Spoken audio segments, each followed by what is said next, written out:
The Galactic Vorkarian Empire struck first, but the war was far from over. Zorgax watched from his flagship as squadrons of plasma-spewing Vorkarian destroyers swooped into Earth's atmosphere, ready to ruthlessly subjugate the primitive human race. But the humans fought back, hard. Orbital defense platforms unleashed devastating fusillades of railgun fire, shredding through the Vorkarian vanguard. On the lunar bases, human missile batteries erased ship after ship from the starry sky. The Vorkarians took heavy losses but kept coming, inserting assault pods packed with battle-armored soldiers. Caught off guard by the intensity of resistance, Emperor Zorgax nevertheless remained confident that superior numbers and overwhelming tech would carry the day. He underestimated the human will to survive. Frantic transmissions reported the invasion's opening clashes across Earth's surface. In Moscow, Vorkarian infiltrators seized the Kremlin, but battle-hardened Muscovites made them pay for every inch with improvised traps and vicious street fighting. In Nairobi, fast-moving Maasai warriors harried the armored aliens with hit-and-run ambushes. And in New York, Vorkarian elites stormed the United Nations complex, only to be decimated by NYPD SWAT teams and National Guard units. As titanic energies clashed over humanity's ancestral home, something unprecedented happened. Jordan Morris, a young hacker, breached the Vorkarians' quantum-encrypted command network. Using the enemy's own systems against them, he sowed chaos and confusion at a crucial moment, precious time bought at the cost of many lives. For Emperor Zorgax, Earth was to be the jewel of a growing dominion, but as the costs mounted, seeds of doubt sprouted. Among his own forces, an infiltration specialist named Indus began to harbor misgivings. Having studied humanity intensely, he glimpsed in them something his own kind had lost, an indomitable spirit that would not break. The stage was set for a war that would redefine the galaxy's fate and test the very meaning of what it is to be Vorkarian, or human. There would be heroes and villains, betrayals and sacrifices. But on that first bloody day, one thing became clear. Humanity would not go quietly into the night. They would rage against the dying of the light. As the Vorkarian onslaught continued, Earth's leaders convened in a secure bunker deep beneath the Rocky Mountains. Grim-faced generals and haggard politicians pored over holographic battle maps, desperate for any advantage against the implacable foe. "We need to hit them where it hurts," growled General Thaddeus Briggs, a bear of a man with a laser-burned scar across his jaw. "Right at the heart of their war machine." Major Jonas Riker stepped forward, his eyes gleaming with a mix of commitment and barely concealed anger. "I have an idea, sir. A way to cripple their supply lines and buy us some breathing room." As Riker laid out his audacious plan to infiltrate a key Vorkarian command post using a captured shuttle, the room fell silent. It was a high-risk gambit, but desperation had a way of making the impossible seem merely daunting. "You'll need a team," Briggs said, his voice gruff but tinged with respect.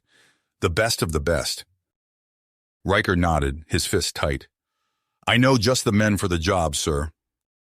As Riker assembled his hand-picked squad of hardened Special Forces operators, Dr. Eliza Hoffman toiled in her lab, her once immaculate white coat now stained with coffee and the sweat of sleepless nights. She had dedicated her life to unraveling the mysteries of alien biology, but never had the stakes been so high. Her microscope revealed the key, a chink in the Vorkarians' genetic armor, a vulnerability to a specific viral strain. With trembling hands, she reached for the comms panel. "Get me the bioengineering team," she said, her voice steady despite the weight of the moment. "We have work to do." Riker's team, now aboard the captured Vorkarian shuttle, hurtled through the void toward their target. Sergeant Hawkins, a mountain of a man with fists like sledgehammers, checked and rechecked his plasma rifle. "Never thought I'd be flying into the belly of the beast like this," he muttered. "That's why they call us the tip of the spear," Riker said, his eyes locked on the looming command post. "We do the jobs no one else can." As the shuttle docked and the team slipped into the Vorkarian facility, they found themselves face to face with Commander Kalnak, a towering warrior with eyes like smoldering coals. "Humans!" he hissed, drawing his plasma blade. "You dare to infiltrate this facility?" Riker raised his rifle, his voice steady. We dare. The firefight was brutal and bloody, a whirlwind of searing plasma and chattering gunfire. Riker's team fought with the fury of cornered wolves, planting explosives even as they battled for every inch of ground. As the command post erupted in a cataclysmic fireball, Riker's team fled, racing through the labyrinthine corridors, with Kalnak's vengeful warriors hot on their heels. They barely made it back to their shuttle, blasting free of the disintegrating structure with seconds to spare. But their escape was short-lived. Kalnak, seething with rage, pursued them across the war-torn landscape, determined to crush this impudent human resistance once and for all. Unbeknownst to Riker, forces were moving on Earth that would change the course of the war. Dr. Hoffman's bioweapon, now ready, was deployed in a daring series of covert operations, infiltrating Vorkarian strongholds and staging areas. The virus spread like wildfire, incapacitating Vorkarian warriors by the thousands. And Indus, the conflicted Vorkarian infiltrator, found himself at a crossroads. Witnessing the carnage inflicted by both sides, he knew there had to be another way. In a clandestine meeting with Jordan Morris, the intrepid human hacker, an unlikely alliance was forged, one that would shake the very foundations of the war. As Riker's team made their desperate last stand against Kalnak's relentless forces, the tide of battle shifting in unexpected ways. The Vorkarian supply lines lay in ruins, the bioweapon wreaked havoc among their ranks, and whispers of discontent began to spread, even reaching the ears of Emperor Zorgax himself. The war had entered a new phase, one where the old certainties no longer applied. In the crucible of conflict, the future would be forged by those with the courage to fight and those with the wisdom to seek a different path. As the chaos of battle raged across Earth's surface, a new front emerged in the war against the Vorkarians. Deep within a fortified bunker beneath Silicon Valley, Dr. Vikram Singh hunched over a holographic display, his eyes darting between streams of data. "We've done it," he breathed, barely able to contain his excitement. "The AI is ready." With a few swift keystrokes, Dr. Singh initiated the deployment sequence. Across the globe, hidden hangars rumbled to life as swarms of sleek autonomous drones took to the skies. On the ground, robotic warriors powered up, their sensors already scanning for Vorkarian targets. The effect was immediate and devastating. A Vorkarian assault on Chicago faltered as the invaders found themselves outflanked at every turn. Their battle computers, once the pride of the Empire's war machine, proved woefully inadequate against the lightning-fast calculations of Earth's AI. In orbit, Emperor Zorgax watched in disbelief as his invasion force crumbled. "Impossible!" he snarled, smashing a fist against his command console. "Zaravok! To me, now!" The Emperor's chief AI engineer strode onto the bridge, her face a mask of cold purpose. "My lord, I have analyzed the human AI. I can counter it, given time and resources." Zorgax's eyes narrowed. "You have both. Do not fail me." As Zaravok set to work, the tide of battle shifted dramatically on Earth. In the ruins of Sydney, Major Riker and his team watched in awe as a phalanx of robotic warriors tore through a Vorkarian stronghold. "I'll be damned," Sergeant Hawkins muttered, lowering his rifle. "The eggheads actually pulled it off."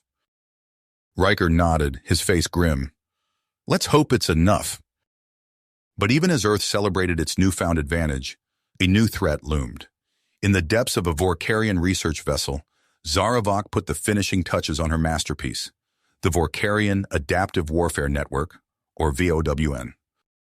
As the AI-driven forces clashed in the skies and on the ground, Jordan Morris and Indus worked feverishly to uncover any weakness in the Vorkarian defenses.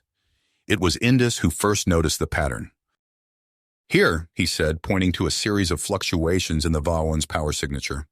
"A vulnerability. If we could exploit it..." Jordan's eyes lit up.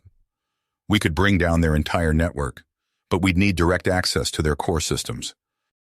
Indus stood, his dedication evident in every line of his alien features. "Then that's what we'll do. I'll lead a team in. It's time I truly chose a side in this war." As they prepared for their daring mission, the AI battle raged on. In orbit, Vorkarian ships found themselves outmaneuvered by swarms of human drones, their once impenetrable defenses shattered by the relentless assault. On the ground, Commander Kalnak watched in horror as his troops broke rank and fled before the advancing robotic warriors.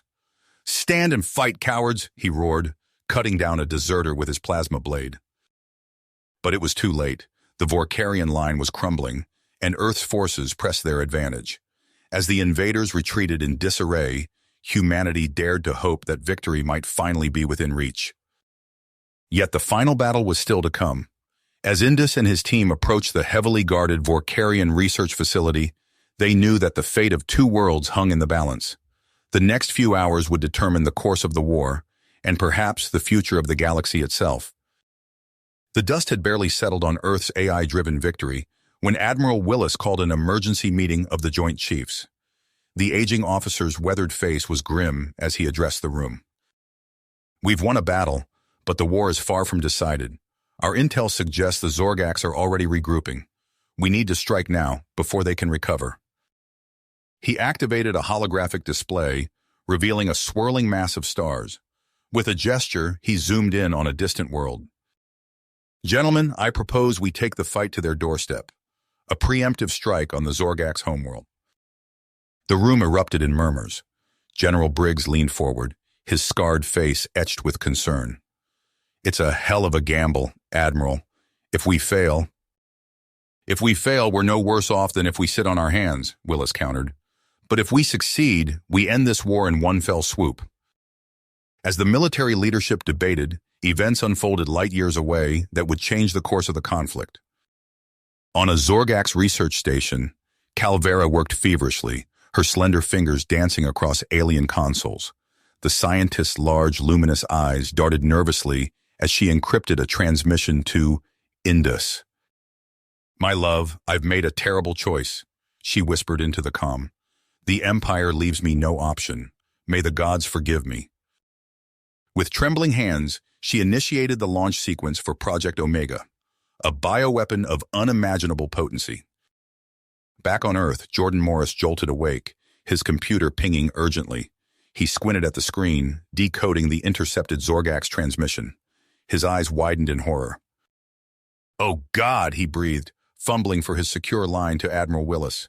"Sir, we have a problem." As Willis absorbed the news of the impending bioattack, he barked orders to bolster Earth's defenses. But he knew it wouldn't be enough. They needed to neutralize the threat at its source. "Get me Major Riker," he growled. "We're accelerating the timetable." Within hours, a stealth transport pierced Tauron 7's atmosphere, carrying Riker and his team. They moved swiftly through shadowy corridors, planting charges on critical systems. "Defensive grid is down," Sergeant Hawkins reported, his voice barely above a whisper. "Extraction in 2 minutes." As the strike team made their escape, the human fleet emerged from hyperspace. The Bellerophon's bridge thrummed with tension as Admiral Willis surveyed the Zorgax homeworld. "All ships, commence attack," he ordered, his voice steady despite the weight of billions of lives hanging in the balance. The void erupted in a firestorm of energy weapons and missiles. Zorgax ships, caught off guard, scrambled to mount a defense, but the human fleet pressed their advantage relentlessly. On Earth, the first reports of the bioattack trickled in. New York, London, Beijing, major population centers fell silent as a nightmarish plague swept through them. Emergency services were overwhelmed within hours. Dr. Hoffman, her face ashen, pored over data streaming in from field hospitals. "We need more time," she muttered, her fingers flying across her tablet. "Just a little more time." As the battle for the Zorgax homeworld raged, Indus raced through the streets of the capital, dodging panicked civilians and stray weapons fire. He burst into the bioweapons lab, finding Calvera hunched over a console. "What have you done?" he demanded, his voice cracking with anguish. Calvera turned, her eyes filled with a mixture of sorrow and persistence. "What I had to, my love, for our people." Indus stepped forward, his hand outstretched. "There's still time to stop this, please." But Calvera shook her head, reaching for a hidden weapon. "I'm sorry, Indus, I truly am." In orbit, the Bellerophon shuddered under heavy fire. Admiral Willis gripped his command chair, watching as the Zorgax fleet slowly crumbled. "Push forward," he bellowed. "We end this today." As human Marines stormed the Zorgak's capital, Dr. Hoffman's team made a breakthrough. The cure was ready, but delivering it to the infected zones would be a suicide mission. "I'll do it," a young pilot named Chen volunteered, her eyes blazing with willpower. "Just tell me where to fly." As Chen's squadron took off, carrying precious vials of the antidote, the fate of two worlds hung in the balance. The war had reached its crescendo, but the price of victory remained to be seen. As the dust settled on Earth's desperate counterattack, a new chapter in the interstellar conflict began to unfold. The Bellerophon's bridge echoed with urgent reports as Admiral Willis absorbed the implications of their hard-won victory. "Sir, we're picking up transmissions from across Zorgak space," Lieutenant Reeves announced, her eyes wide. "It's not just us. Multiple species are rising up against Zorgak's rule." Willis leaned forward, studying the tactical display. "Show me." The holographic map flickered, revealing pockets of rebellion igniting across dozens of worlds. One system in particular caught the Admiral's attention, a fortress world near the edge of Zorgak's territory. "The Krill," he muttered, recognizing the distinctive energy signatures of their ships. "I never thought I'd see the day." Before Willis could formulate a response, a priority transmission cut through the chatter.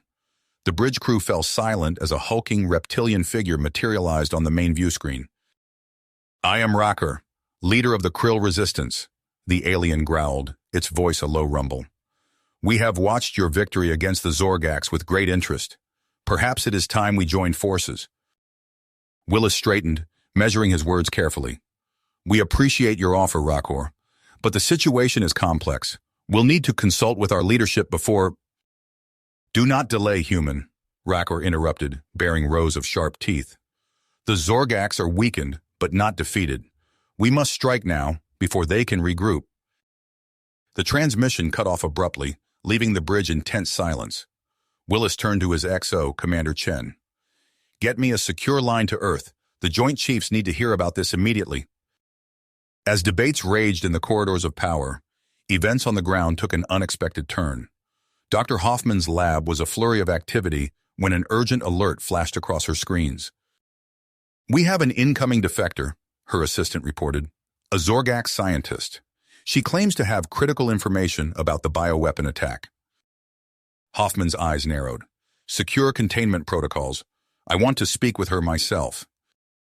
Hours later, Hoffman stood face-to-face with Vixarn, the Zorgak's defector. The alien's slender frame trembled as she handed over a data crystal. "This contains everything," Vixarn whispered, her multifaceted eyes darting nervously. "The weapon wasn't sanctioned by Emperor Zorgax. It was Admiral Trekka, a coup attempt." Hoffman's blood ran cold as she processed the implications. "Are there more weapons?" Vixarn nodded grimly. "Many more, and some designed specifically to target humans." As Hoffman raced to analyze the new data, Major Riker received orders that would take his team into the heart of the expanding conflict. The briefing room was thick with tension as holographic displays flickered to life, revealing their target, Okudara Prime. "Intelligence suggests this is where Trekka's loyalists have stockpiled additional bioweapons," Colonel Vance explained, his voice grave. "Your mission is to locate and secure these weapons before they fall into the wrong hands." Sergeant Hawkins leaned forward, studying the swirling storm of combat telemetry over Okudara. "Looks like a war zone down there, sir." Vance nodded grimly. "The Krill uprising has turned Okudara into a powder keg. Zorgak's loyalists, rebel factions, it's all-out chaos. You'll be dropping into the middle of it." Riker absorbed the information, his mind already formulating strategies. "Rules of engagement, sir?" "Secure the weapons at all costs," Vance replied. "But tread carefully. We can't afford to be seen taking sides in this conflict."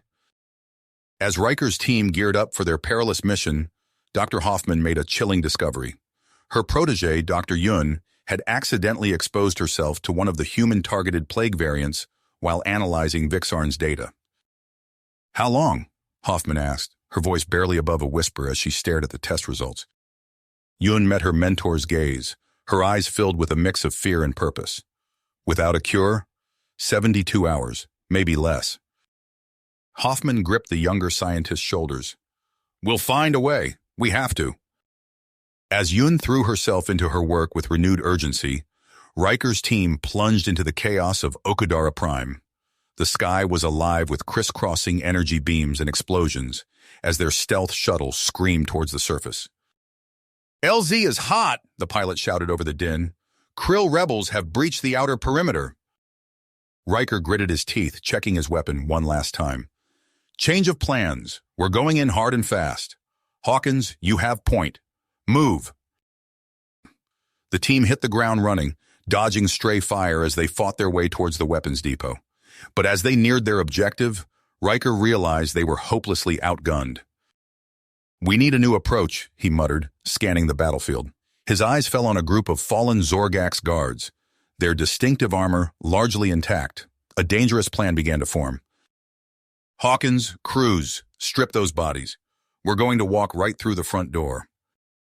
Disguised as Zorgax troops, Riker's team infiltrated the depot, but their relief at breaching the facility was short-lived. Row upon row of stasis pods lined the cavernous space, each containing enough viral agents to depopulate entire worlds. "My God," Hawkins breathed, "there's enough here to—" His words were cut short by the sound of an explosion. Alarms blared as Krill forces swarmed into the compound. "Seal the entrances," Riker barked. "Initiate disposal protocols. We can't let these weapons fall into anyone's hands." As his team scrambled to destroy the stockpiles, Riker found himself caught in a three-way firefight. Krill rebels pressed in from one side, while loyalist Zorgax forces attacked from another. In the chaos, a stray shot grazed Riker's arm, tearing through his stolen armor. The battle raged on, with Riker's team fighting desperately to complete their mission. Just as it seemed all hope was lost, an unexpected ally arrived. A Zorgax commander named Indrus, still loyal to the Emperor, led a counterattack that drove back the Krill forces. In the aftermath, as the last of the bioweapons were neutralized, Riker watched in amazement as Indrus threw himself on a Krill grenade, saving both human and Zorgax lives. As the dust settled, Riker felt a wave of dizziness wash over him. He looked down at his arm, noting with growing alarm the angry red lines spreading from his wound. "Medic!" Hawkins called out, catching his commander as he stumbled. Riker's vision swam as he was loaded onto an emergency shuttle. His last coherent thought before losing consciousness was of Dr. Hoffman and the desperate hope that she could find a cure in time.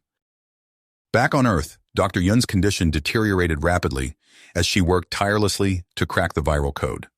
Dr. Hoffman stood at her side, torn between the need for a breakthrough and the desire to spare her protege further suffering. I think I've got it," Yun gasped, her fingers trembling as she input the final calculations.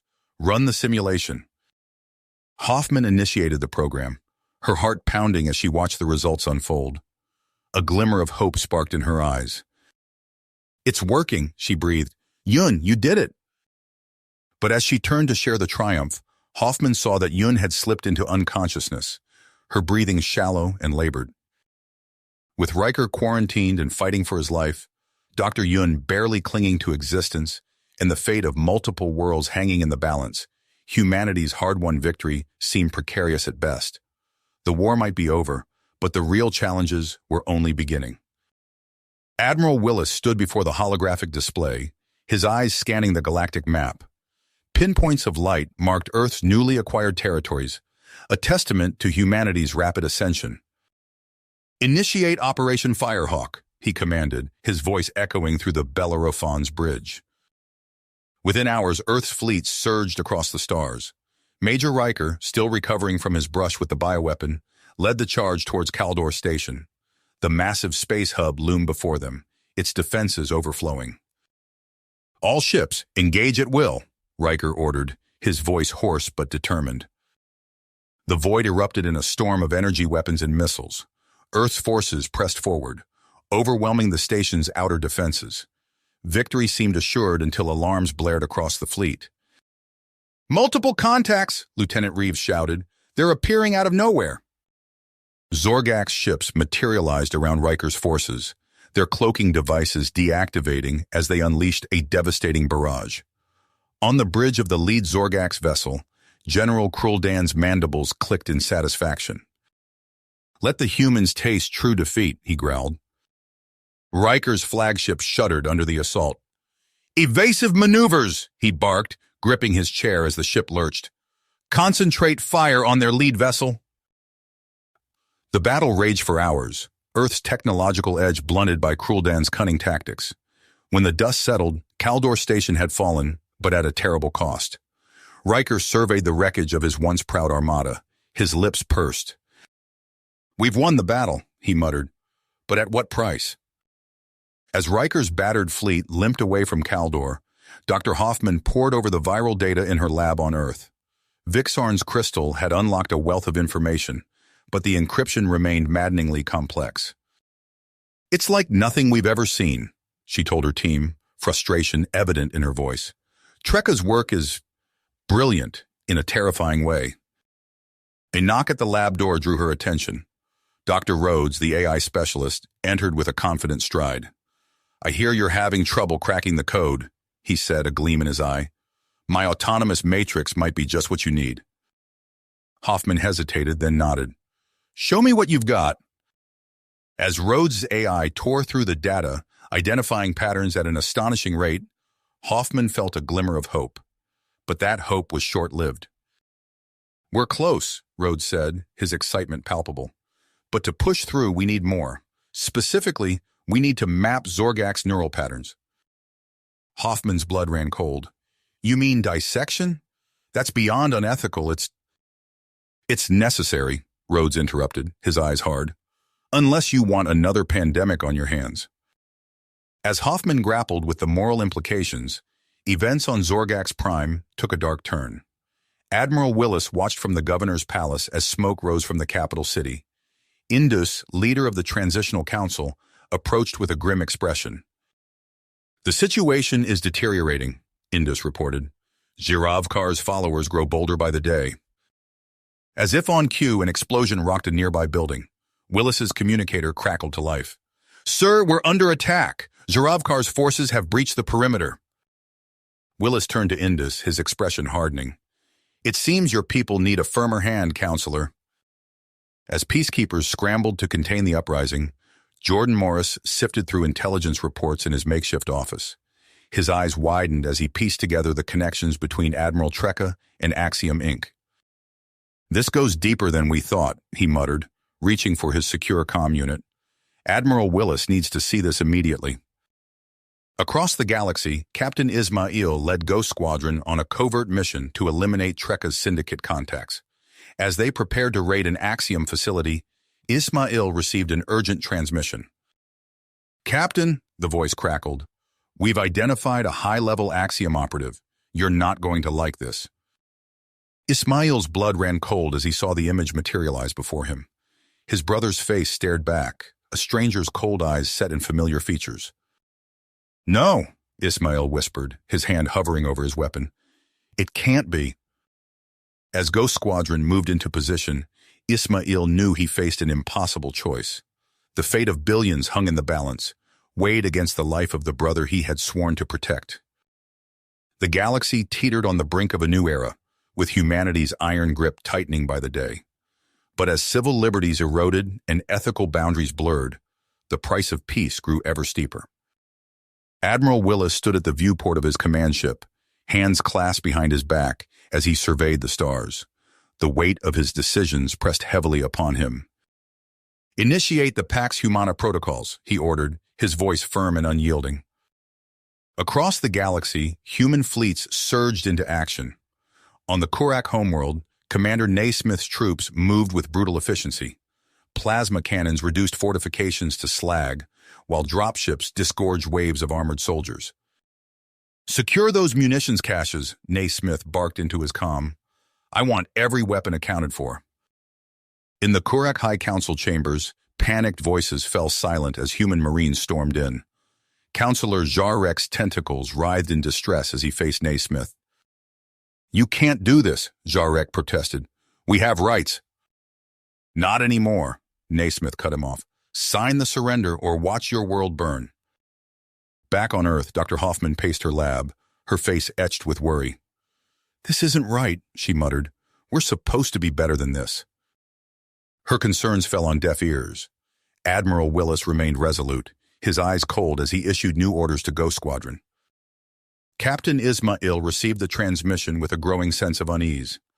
"Pacify the Grau Uthak Federation," Willis commanded, "by any means necessary." As Ismail's ships approached Grau Uthak's space, alarms blared. Energy beams lanced out, cutting through the human vessels. "They're not backing down," Lieutenant Reeves shouted over the din of battle.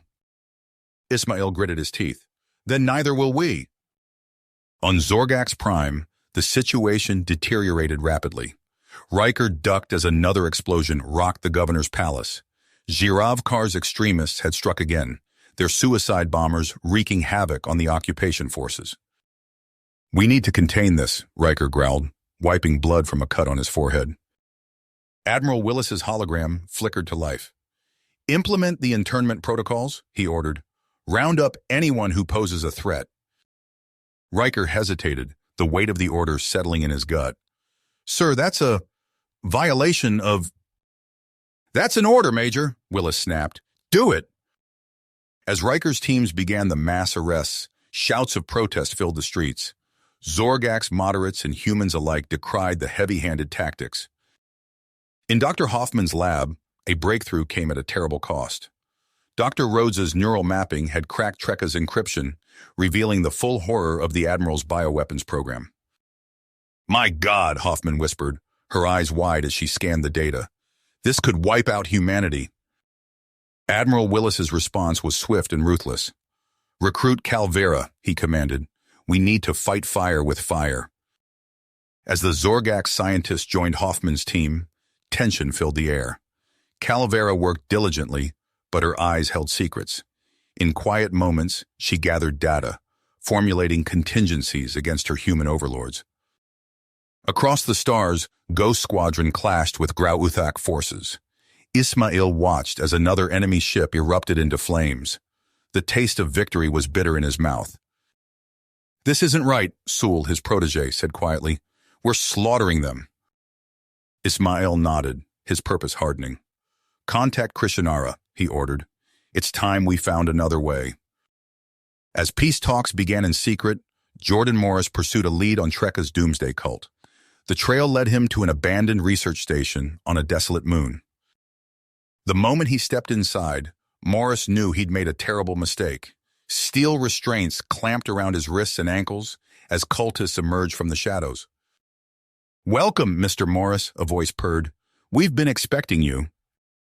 As the first waves of pain washed over him, Morris realized the true horror of his situation. The cultists wanted Trekka's kill codes, and they would stop at nothing to get them. Hours blurred into days as Morris endured their tortures. Just as he felt his mind beginning to fracture, a plan formed. With the last of his strength, he initiated a core subliminal override. The effect was immediate and devastating. Morris felt his personality unravel, replaced by something cold and alien. As the new consciousness took hold, it turned its attention to the cultists surrounding him. One by one, they began to fall. One by one, the cultists crumpled to the floor, their bodies convulsing as Morris's subliminal virus tore through their neural pathways. Morris himself slumped in his restraints, his mind a maelstrom of fragmented memories and alien impulses. Hours later, a Ghost Squadron extraction team found him babbling incoherently amidst the bodies. "Subject located," the team leader reported, "initiating emergency evac protocols." Back on Earth, Admiral Willis paced the sterile corridor of a hidden facility. Dr. Delgado approached, his face a mask of clinical detachment. "How is he?" Willis demanded. Delgado's lips thinned. "Unstable. The override protocol has left significant neural damage. We can't be certain what's real and what's implanted." Willis's eyes narrowed. "Then we dig it out, whatever it takes." "Sir," Dr. Hoffman interjected, stepping forward, "there are ethical ways to approach this. We can help him without destroying what's left." A tense silence stretched between them. Finally, Willis nodded. "You have 1 week, Doctor. After that, Delgado takes over." In the treatment room, Hoffman studied Morris's vacant expression. "We're going to help you, Jordan," she said softly.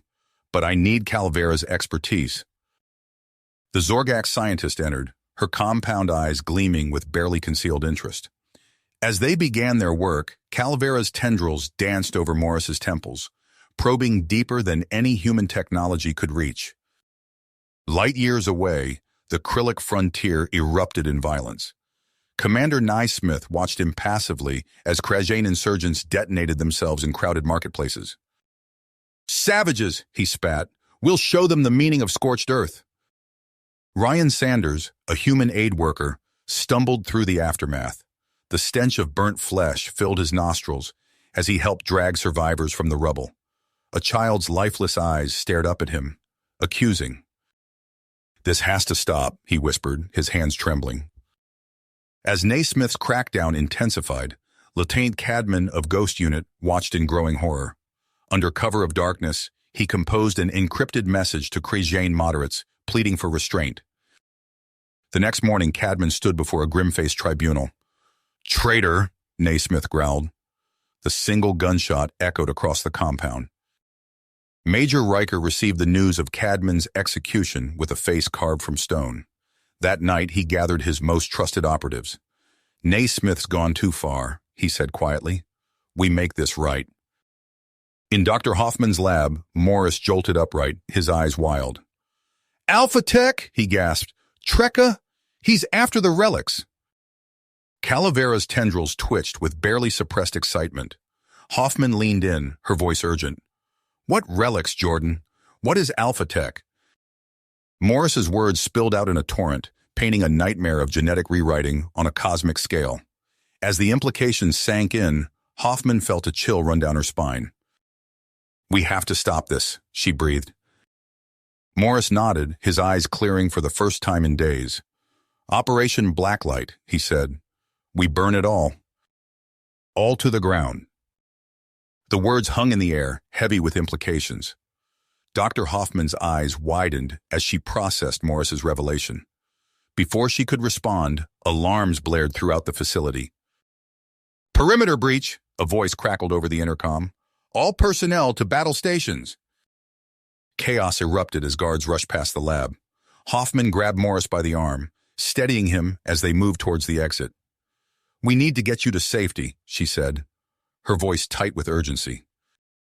They hadn't made it 10 steps when the door burst open. A team of Zorgax commandos stormed in, plasma rifles at the ready. At their center stood a figure Hoffman recognized from intelligence briefings. Tolrak, the brilliant and ruthless Zorgax scientist. "Step away from the human," Tolrak ordered, his compound eyes gleaming with malice. Hoffman raised her hands slowly, mind racing. "What do you want?" Tolrak's mandibles clicked in what might have been amusement. "Not what. Who?" He gestured towards a figure being escorted in behind him, the unmistakable form of Emperor Zorgax. Morris tensed beside her, recognition dawning in his eyes. "How?"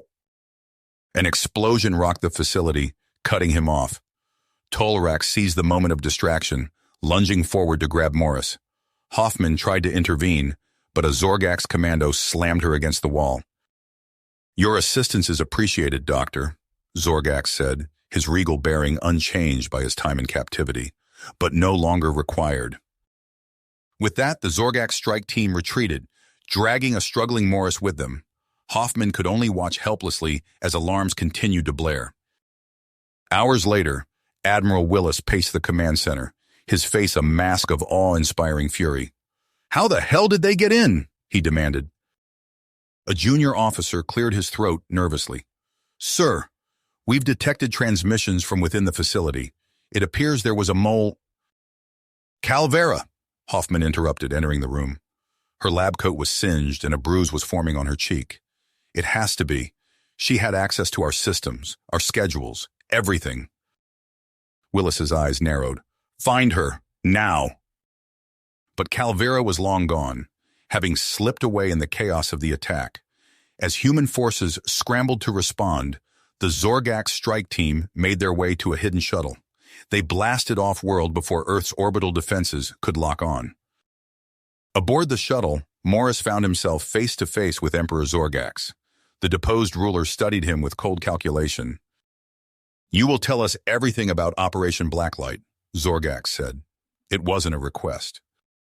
Morris steeled himself, knowing the horrors that awaited if he refused.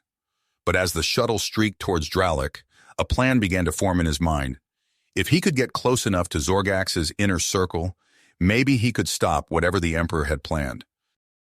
"I'll tell you what you want to know," Morris said, meeting Zorgax's gaze. "But first, let me show you what I can do." On Earth, Hoffman worked feverishly to unravel the extent of Calvair's betrayal. Each new discovery sent ripples of alarm through the human command structure. It wasn't just Morris they'd lost. It was an unprecedented breach of Earth's most closely guarded secrets. Admiral Willis's voice was grim as he addressed his top commanders. "As of now, consider all Zorgax potential hostiles. We're initiating a full recall of off-world personnel." "Sir," Major Riker interjected, his hologram flickering to life. "My team is tracking Zorgax's movements on Dralic. We can—" A massive explosion drowned out his words. The hologram dissolved into static. "Riker," Willis barked. "Major Riker, report." But there was only silence. On Dralic, Riker crawled from the wreckage of his command post, ears ringing. Bodies of his team lay strewn around him, victims of the surprise attack. Only Lieutenant Aaron stirred, coughing as he pushed debris aside. "Status report," Riker wheezed, struggling to his feet. Arun's face was grim. "Ambush, sir. They knew exactly where to hit us." A scream of engines overhead drew their attention. Riker looked up to see Zorgax fighters strafing the city, while on the ground, mobs of Imperial loyalists surged through the streets. "Regroup at the capital," Riker ordered, hefting his rifle. "We make our stand there." As they fought their way through the chaos-choked streets, Riker couldn't shake the feeling that they were running headlong into a trap. But with Earth's command structure compromised and Zorgax on the loose, they had no choice but to push forward. In the smoldering ruins of Dralic's government district, Riker and Aaron prepared for what seemed like a suicidal last stand. Swarms of Zorgax loyalists closed in from all sides, their war cries filling the air. Just as all seemed lost, a familiar voice crackled over their comms. "Hold position, Major. Cavalry's coming." Riker's eyes widened as he saw a phalanx of Zorgax warriors charging towards them, led by none other than Indus. "Didn't expect to see you here," Riker said as Indus's forces engaged the Loyalists. Indus's mandibles clicked in what might have been a smile. "Some of us remember who our true allies are." With the dissident Zorgax at their side, Riker and Arun launched a fierce counterattack. They fought block by block, determined to reach Zorgax before he could put his plan into motion. But as they neared the Imperial Palace, a figure emerged from the smoke and flames. Tolarak stood before them, a cruel smile playing across his alien features. "You're too late," the Zorgax scientist said. "The Emperor has already departed. But don't worry, he's left something special behind for you." Before Riker could react, Tolarak raised a device and pressed a button. A sickly green mist began to pour from vents throughout the city. "Bioweapon!" Riker shouted. But even as he spoke, he could feel his limbs growing heavy. As consciousness slipped away, Riker saw Indus charging towards Tolarak, mandibles spread wide in a battle cry. Then darkness claimed him, and he knew no more. Riker jolted awake, gasping for air. His body felt leaden, every movement a struggle against invisible weights. Beside him, Aaron stirred, coughing violently. "Status report," Riker croaked, his throat raw. Arun's eyes were bloodshot, his skin pale. "Alive, sir. Barely." A shadow fell over them. Indus loomed above, his carapace scarred and pitted. "We must move," the Zorgax warrior hissed. Tolarak's bioweapon was only the beginning. As if on cue, screams erupted from the city beyond. Riker staggered to his feet, leaning heavily on a twisted piece of rebar. What he saw chilled him to the core. Green fire consumed the skyline, spreading with unnatural speed. Citizens fled in terror, their bodies twisting and warping before his eyes. Some collapsed into writhing masses of flesh, while others sprouted grotesque appendages. "Omega strain," Indus growled. "We're too late." A crackling transmission cut through the chaos. This is Admiral Willis to all Allied forces. Omega strain outbreaks confirmed on multiple worlds. Initiate emergency protocol exodus immediately. Riker's comm unit flared to life, displaying a grainy hologram of Captain Isma-Il. Major, we're tracking the primary uplink coordinates. Zorgax is on Drazak. Understood, Riker replied, his mind racing. Assemble a strike team. We end this now. Hours later, Riker found himself aboard a stealth insertion craft, hurtling towards Drazak's turbulent atmosphere. Beside him, a motley crew of human and Zorgax rebels checked their gear. Indus sat in stoic silence, his compound eyes reflecting the stars outside. The craft shuddered as it pierced Drazak's upper atmosphere. Through the viewscreen, Riker saw the ruined spires of the old Imperial Palace, rising from a sea of green flame. 30 seconds to drop, the pilot announced. May whatever gods you believe in have mercy on your souls. The bay doors opened with a hiss of hydraulics. Wind howled as Riker stood at the precipice, the twisted landscape of Drazak stretching out below. For Earth, he whispered, and jumped. They plummeted through chaos, dodging streams of plasma fire from Zorgax's Shockthar defenders. Riker's grav chute flared to life at the last possible moment, slamming him onto a crumbling balcony. No time to catch his breath. Shockthar warriors poured from every entrance, their chitinous armor gleaming in the sickly light. Riker's rifle barked, downing two in quick succession. Beside him, Indus tore through the enemy ranks with terrifying efficiency. They fought their way deeper into the palace, leaving a trail of broken bodies in their wake. The air grew thick with an acrid chemical stench that made Riker's eyes water. A massive set of doors loomed before them, etched with eldritch symbols that seemed to writhe and twist. Riker planted a breaching charge, counting down silently. The explosion rocked the entire structure. As the smoke cleared, Riker saw Emperor Zorgax standing amid a circle of robed cultists. The Zorgax ruler's body pulsed with an otherworldly energy, tendrils of green light coiling around him. "You're too late, humans," Zorgax hissed. "Omega rises!" The cultists began to chant, their voices rising to a fever pitch. Reality itself seemed to warp and bend around them. Riker raised his rifle, but Indus stopped him with a clawed hand. "Conventional weapons are useless now," the Zorgax warrior said grimly. "We need something more." From a hidden compartment in his armor, Indus produced two gleaming devices. "Calavera's final gift," he explained. "It will transform us, but it may be our only chance." Riker hesitated for a split second, then nodded. "Do it." Pain exploded through every nerve as the device burrowed into his flesh. Riker felt his body changing, becoming something else entirely. When the agony subsided, he looked down to see his arms had become writhing masses of metallic tendrils. Beside him, Indus had undergone a similar transformation. The Zorgax warrior's exoskeleton had fused with pulsing circuitry, his eyes glowing with an eerie blue light. Together, they charged towards Zorgax and his cultists.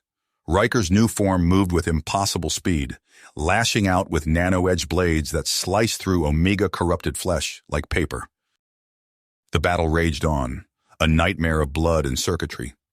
Riker felt his humanity slipping away with each kill, replaced by cold mechanical precision. But he pushed on, driven by the knowledge that failure meant the end of everything. Finally, they reached Zorgax. The Emperor had become a towering monstrosity, more energy than flesh. Riker and Indus struck as one, their cybernetic forms merging into a single, unstoppable force. For a moment that stretched into eternity, Riker's consciousness expanded. He saw the vastness of space, felt the pulse of countless worlds. Then, with a sound like reality tearing, it was over. Zorgax's form imploded, collapsing in on itself. The green fire that had consumed Drazak flickered and died. In the sudden silence, Riker became aware of a voice in his ear. "This is Captain Isma-Il," the transmission crackled. "Omega wave halted. Repeat, Omega wave halted. But sir, the cost..." Riker tried to respond but found he no longer had a mouth. He looked to Indus, seeing his own horror reflected in the Zorgax warrior's altered form.